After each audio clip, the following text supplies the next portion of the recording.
আসসালামু আলাইকুম, কেমন আছেন আপনারা? আশা করি সবাই ভালো আছেন। আমার রান্নাবাটি ইউটিউব চ্যানেল আপনাদের সবাইকে স্বাগতম। আজকে অন্যরকম একটা ভিডিও নিয়ে এসে হচ্ছে পুকুরের মাছ। এটা হচ্ছে আমাদের একজন দিয়েছে, সেই মাছটা ভেজেই আপনাদের হচ্ছে দেখাবো। এটা হচ্ছে বাটা মাছ। বাটা মাছ জানি না কার কেমন লাগে, আমার কাছে খুবই ভালো লাগে। এটা হচ্ছে অনেক মানে একদম টাটকা টাটকা ফ্রেশ মাছ, এই জন্য ভাবলাম এখনই ভেজে খাবো। তো আমি আমার শাশুড়ি মাকে বললাম যে এখনই মা ভাজি করবো, ভাজি আমি ভাত খাবো। বলছে ঠিক আছে খাও। তো আমি এখানে ৬-৭টা মাছ নিয়ে নিয়েছি, পরিষ্কার করে ধুয়ে একদম। আর শাশুড়ি আম্মু এখনও বসে বসে মাছ কাটছে। তো আমি বললাম ঠিক আছে, আমি এখন এগুলো ভেজে সবাইকে দিব, সবাই খাবে। এখানে আমি লবণ হলুদ মাখিয়ে নিচ্ছি মাছগুলোতে। তো প্রথমে কাচতে কাচতে মনে নাই, পরে মা বললো যে ঠিক আছে তুমি একটু মাছটা কেচে নাও।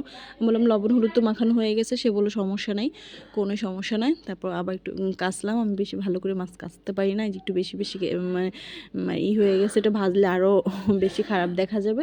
যাই হোক, এখন তো খাবো। কোনো মা বলছে কোনো সমস্যা নাই, যেভাবে পারো সেভাবেই ভালো। আলহামদুলিল্লাহ, আমার শাশুড়ি মার এতে কোনো সমস্যা নাই। সে সবসময় আমাদের কাজে সাপোর্ট দেয়, কারণ যে বলছে তোমরা তো শিখবা এখন, তো কোনো নেই, সমস্যা নেই। ভালো হলেও কিছু বলে মানে বলে না, খারাপ হলেও কিছু বলে না, খারাপ হলেও বলে ভালো হয়েছে। যাই হোক, এখন ওই তেলে আমি মানে টমেটো মাছ ভাজার তেলে আমি টমেটোটা ভেজে নিচ্ছি।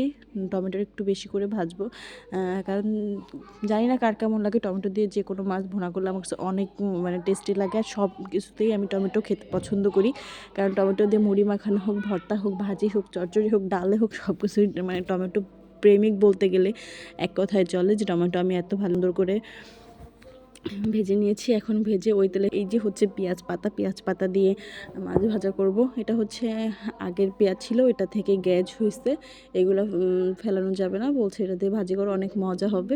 তো এটা দিয়ে আমি সুন্দর করে পেঁয়াজ কিছু দিয়ে, পেঁয়াজ মরিচ আর হচ্ছে পেঁয়াজ পাতা দিয়ে সুন্দর করে ভাজি করে এখানে মশলাটা দিয়ে দিব, কারণ এটা মুচমুচে হয় না, যেহেতু হয় ভাজির জন্য। এখানে সুন্দর করে তেল যখন ছেড়ে আসবে তখন আমি মাছগুলো দিয়ে দিব। মাছগুলো দেওয়ার আগে আমি একটু ধনেপাতা দিয়ে নিচ্ছি। আর সবচেয়ে বড় কথা হচ্ছে ধনেপাতা না হলে আমি ফ্রিজেও রেখে দিই, অনেক ধনেপাতা যখন থাকে না তখন পাওয়া যায়।